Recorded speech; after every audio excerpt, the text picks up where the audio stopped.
اور جب ہم نے فرشتوں کو حکم دیا کہ آدم کے آگے سجدہ کرو تو وہ سب سجدے میں گر پڑے مگر شیطان نے انکار کیا اور غرور میں آ کر کافر بن گیا۔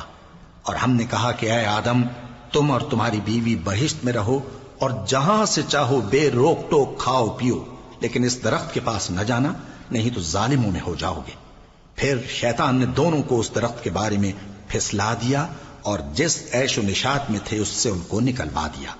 تب ہم نے حکم دیا کہ بہشت بری سے چلے جاؤ، تم ایک دوسرے کے دشمن ہو، اور تمہارے لیے زمین میں ایک وقت تک ٹھکانہ اور معاش مقرر کر دیا گیا ہے۔ پھر آدم نے اپنے پروردگار سے کچھ کلمات سیکھے اور معافی مانگی تو اس نے ان کا قصور معاف کر دیا۔